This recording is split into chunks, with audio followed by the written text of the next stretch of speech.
So we're going to put it here, and a rhizome, which Kristen, I think, tried to explain to you, is a root that's sideways. You can enter at any point, exit at any point. It's actually good if it gets broken off, because then it just makes... So what if this hole, when we walk in, there's a rhizome here, and it's us. It's us connecting with virtual mentors, with local mentors, with each other. There. And so you guys would be forming all this stuff. Now imagine that the whole thing on this wall. All the way up. On this wall. Changed by you guys all the time. We'll videotape it so people can then see. This is alive. This isn't just a static, I have one teacher for the whole year. This is, like you said, I'm making myself. So I've got all these different gyrations going on, and you will be able to see it. Yeah, I'm digging that. Wouldn't that be cool? And then, this was his idea. I just did a call out for iPhones that people have upgraded.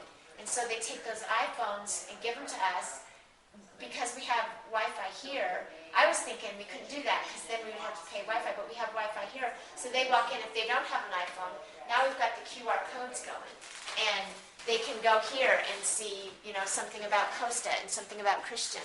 Or they can see a video of them working together by the QR code. Or his idea was, when you walk in, what did you say? Story of the...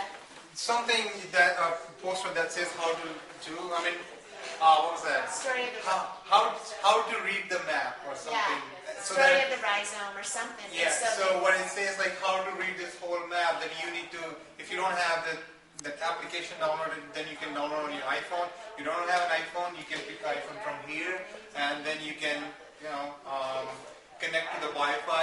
Everything over here, and then you start reading the whole map. How you read the whole map. And we could have a QR code to the video of the map morphing, so people could see, because it's going to be static when they come, but then they could just look at the video and see it morphing. So we've added QR codes all over the house, and pictures that we really want to blow up to like 11 by 14 of, now these are stories. How does a QR code work? Okay, do you have the iPhone? Oh man. I don't have my iPhone today. My wife took my iPhone. It's amazing that you've never So experienced you go iPhone. here, and you put your iPhone over it and scan it.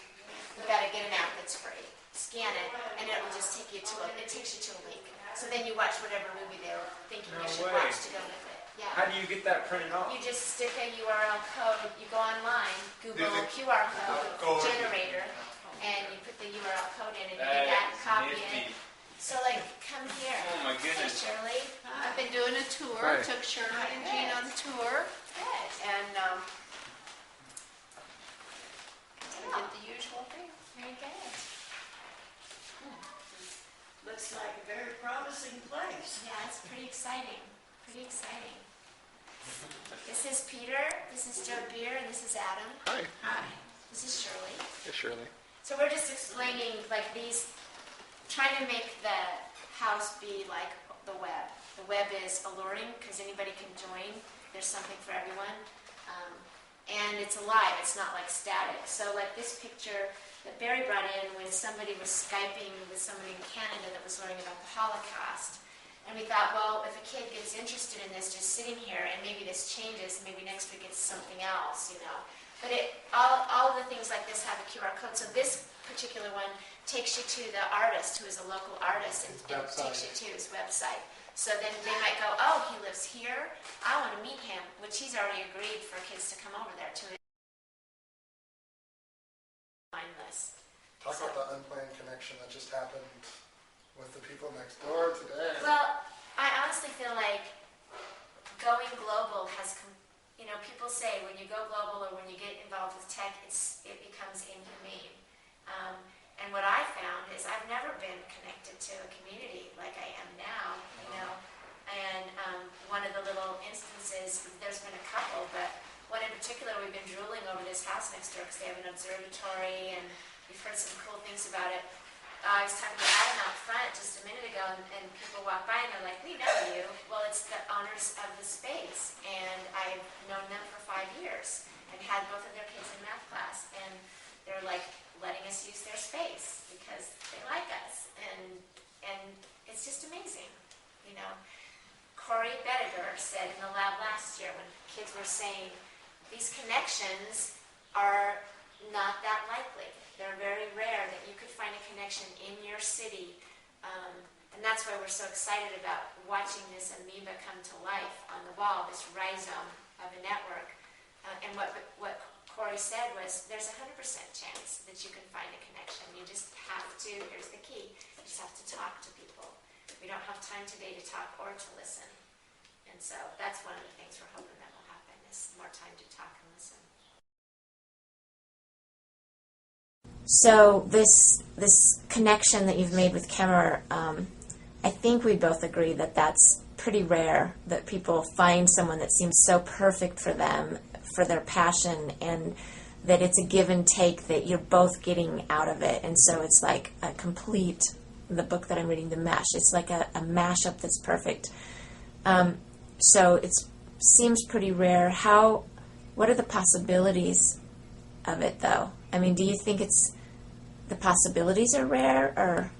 I would say the possibility of it is almost 100%, because there's always people out there that are good at something, and if you go talk to them about how they got good at it, either they could help you or whoever taught them could help you, because it's really rare that you find somebody that on their own with no outside help at all got great at something.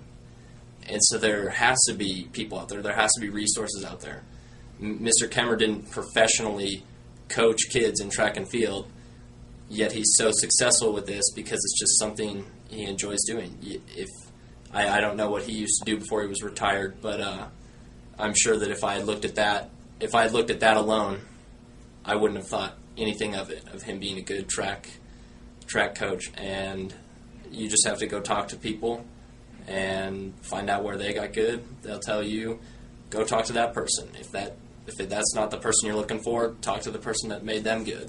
I mean, it's just finding somebody. It's not rare. That I think Ms. Mahalchik did especially well at, and I think that was some public speaking skills. Even in a classroom of 5 and 6 year olds, she did a great job of expressing herself.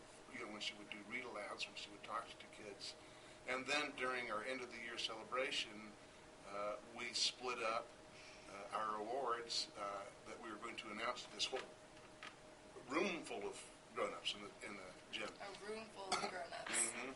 And A gym full of grown-ups. she took these awards, and you couldn't just read it. You had to kind of ad-lib, and she took it, and she ran with it. She was awesome. It was great.